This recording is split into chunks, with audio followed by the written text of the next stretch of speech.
हज़रत इमाम अली एक मरतबा खुतबा दे रहे थे तो इतने में एक शख्स हसरत की निगाह से इमाम अली को देखने लगा। इमाम अली ने जैसे अपने मुबारक आंखों से उस शख्स को देखा तो फरमाया, ए अल्लाह के बंदे, क्या पूछना चाहते हो? उस शख्स ने अर्ज़ किया कि अली, पूछना तो चाहता हूँ लेकिन सोच रहा हूँ पूछूं या ना पूछूं। इमाम अली ने कहा, ऐ बंदे खुदा, जो जी चाहे पूछो, क्योंकि मैं जमीन के रास्तों से ज्यादा आसमान के रास्ते जानता हूँ। उस शख्स ने अर्ज़ किया, या अली, मुझे गुस्सा बहुत आता है।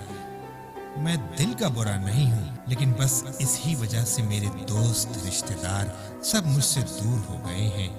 इमाम अली ने फरमाया, ऐ शख्स, याद रखना, जिस शख्स के दिल और ज़बान में कोई फासला ना हो, जो शख्स दिल में मुनाफिकत न रखता हो, वो फौरन गुस्सा करके कह देता है, लेकिन तुम्हारे गुस्से करने की वजह से तुम्हारा अखलाक तुमसे दूर हो रहा है।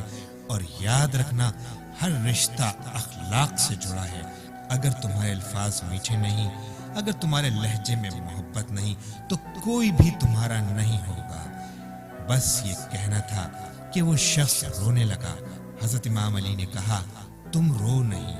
अगर तुम चाहते हो कि तुम्हें गुस्सा ना आया करे, अगर गुस्सा खड़े होते हुए आ जाए तो तुम बैठ जाओ, बैठे हुए हो तो लेट जाओ, अगर अपने घर में हो तो बाहर चले जाओ, और अगर बाहर हो तो किसी दरख्त के साए में बैठ जाओ और अपनी मुट्ठी को मजबूती से बंद कर लो और एक एक उंगली खोलते जाओ और ये कहते जाओ कि अल्लाह मोहम्मद आले मोहम्मद पे रहमतें नाज़िल फरमा।